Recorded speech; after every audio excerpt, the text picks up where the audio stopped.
breathe air to live. Each of us, over 3,000 gallons of air every day. Normally, we don't think about the next breath, where it comes from, or what's in it. We take it for granted. Except on smoggy days, when along with the oxygen we need, we often get air pollution. Sometimes you can see it, that telltale haze. It's not just Los Angeles or the Bay Area in the north. It's in much of California's Central Valley and high desert too. We see the visible haze, but there's more to smog than meets the eye, or irritates the eye. Smog takes a big toll on our health. 90% of all Californians breathe unhealthy air. In Southern California alone, 3,300,000 workdays are lost each year due to smog health effects. Statewide, air pollution causes over 6,000 premature deaths each year. Many thousands more are forced to visit hospital emergency rooms on smoggy days.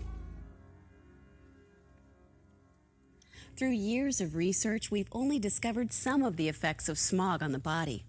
But before we look at these effects, let's define the problem. What is smog? You can think of smog as an atmospheric soup of harmful gases and very small solid or liquid particles called particulate matter. The most prevalent gases are ozone and oxides of nitrogen, NOx, called NOx. Carbon monoxide and sulfur dioxide are other air pollutant gases, but we're going to focus on ozone, NOx, and particulate matter because they're California's worst air pollution problems.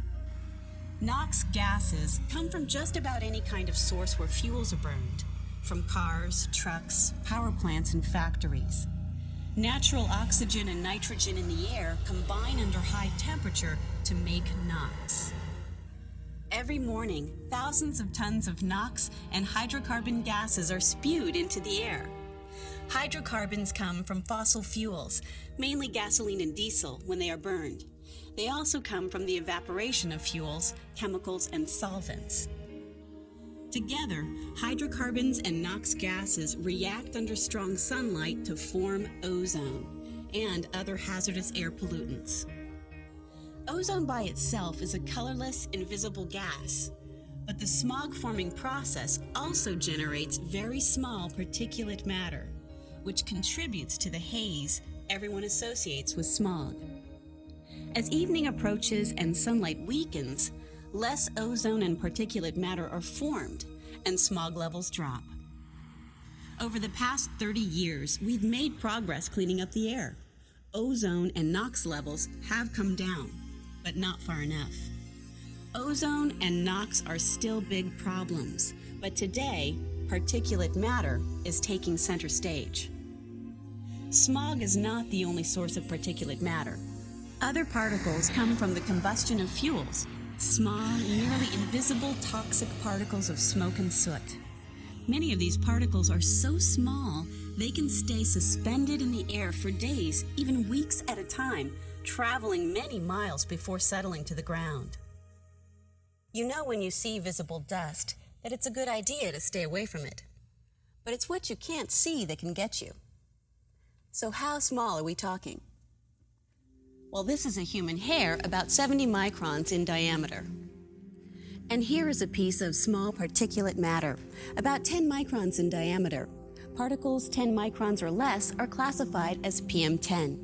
Things like pollen, windblown dust, and tire rubber particles are size PM10, which is small enough to penetrate into the small airways of the lungs. Some particles formed by smog or from smoke and diesel soot are even smaller. This piece of particulate matter in smog is about 2 microns wide. Very small particles, less than 2.5 microns in size, are called PM2.5 and are more dangerous because they are small enough to penetrate into the deepest parts of the lung. The worst particles are those under 1/10 micron in size, the ultrafine. Found near fresh emissions from cars, trucks, and buses, they can number more than 100,000 per cubic centimeter. When we breathe smog, we breathe a mixture of ozone, NOx, and particulate matter from a variety of sources. Even though we can't see ozone, when levels are high, it gets our attention. Eyes may burn and water. There can be wheezing and coughing. The throat is irritated and feels scratchy. The chest might hurt. There is a shortness of breath. Unconsciously, the body shifts to a shallow breathing pattern similar to that caused by fear. When we breathe polluted air, our bodies begin a series of natural steps to purge the pollution. The nose removes half of the ozone we breathe.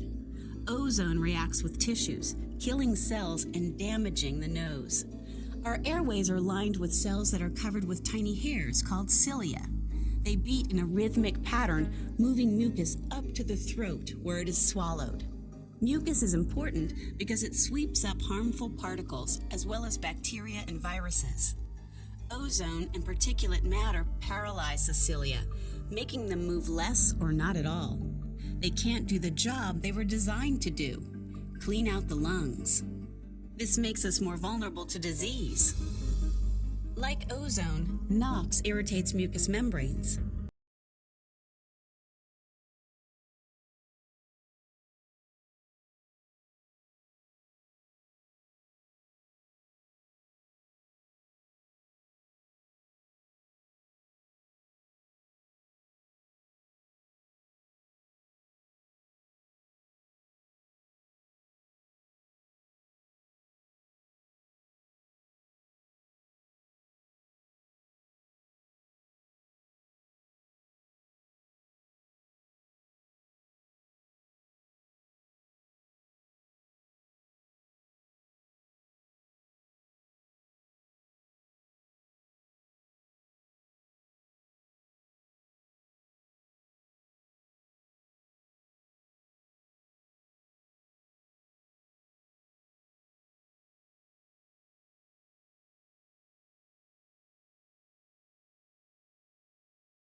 Fine particulate matter air pollution and heart attacks, even sudden heart failure resulting in death.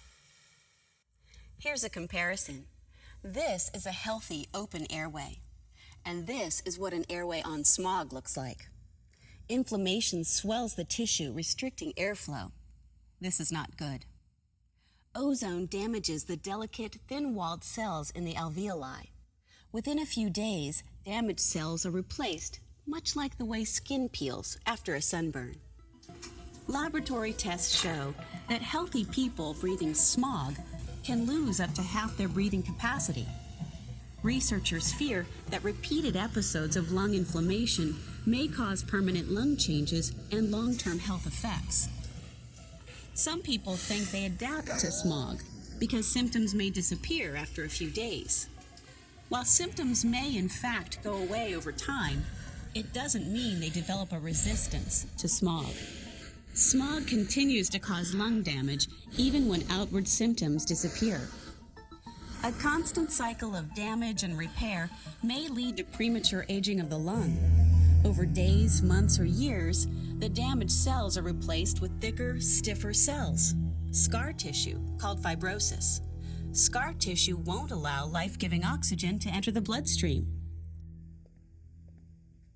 When we can't get oxygen, we're in real trouble. Ask anyone with emphysema what it's like simply trying to breathe. 3 groups of people are more vulnerable to smog health effects.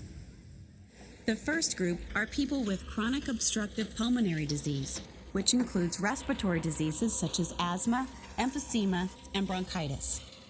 11% of all Californians fall into this category. They suffer the ill effects of air pollution sooner and at lower pollution levels than healthy people. When smog levels are high, asthmatics can develop serious health problems, many serious enough to require medical attention. Up to 1,300,000 asthma attacks each year in California are aggravated by air pollution. The ozone in smog also makes people more sensitive to allergens, such as dust mites, pet hair, mold, and pollen. The second group at high risk includes babies and small children. Their lungs are still developing and are more sensitive to smog. They also breathe in more air pollution because they breathe faster, bringing in 3 to 4 times more air per pound of body weight than adults. And smog reduces a child's breathing capacity even more than it does in adults. Because children have smaller airways, more particles stick to airway walls. Particulate matter may increase the incidence of sudden infant death syndrome. Children living in smoggy areas have more respiratory infections, and studies show that they are more likely to develop poorly functioning lungs later in life. Even when children active in unhealthy air don't show symptoms, they are still likely to suffer loss compared to children who grow up in cleaner air. Research is showing that children who live in areas with high particulate matter levels are at risk for poor lung development, making them more susceptible to lung disease as adults. Research also shows that active children living in the most ozone-polluted communities develop more cases of asthma than children in other areas.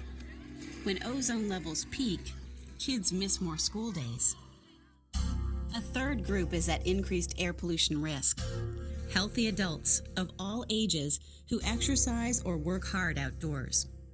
During exercise, we breathe in as much as 10 times our resting volume of air, exposing us to 10 times more air pollution. We breathe through the mouth instead of the nose, bypassing filters in the nose that otherwise would filter out half of the particles inhaled. We're learning more every year about the harmful health effects of air pollution, so it's important that we continue to reduce smog levels. To do this, we need answers to questions such as, how much smog is too much smog? Air quality standards have been established for the main ingredients in smog: ozone, NOx, and particulate matter.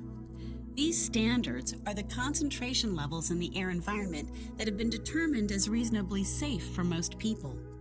Air quality standards give a number that planners and government can target to reduce air pollution to healthy levels.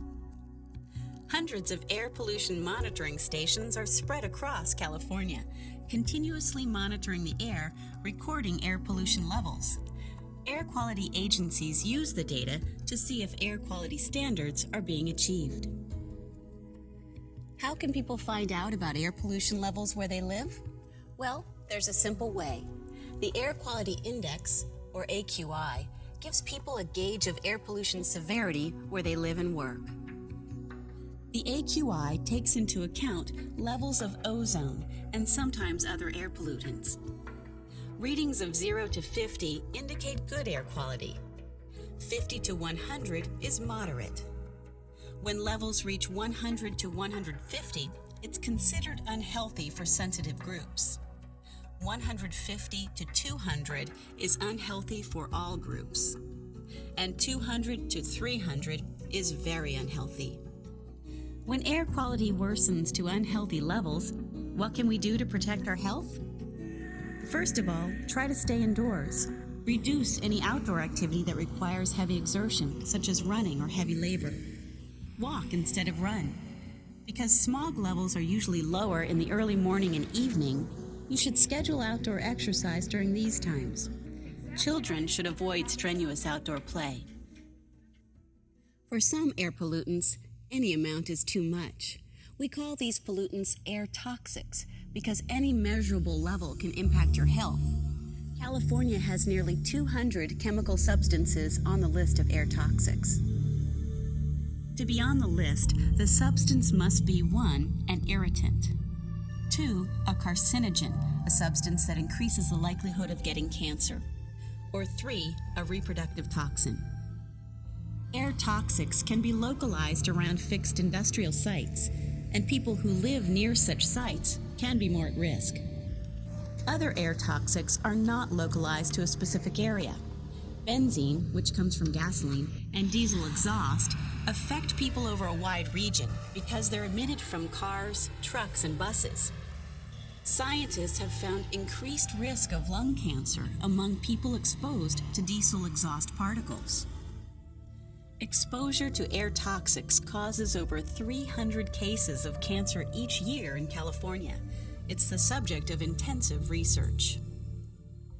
The health effects of air pollution produce serious economic consequences.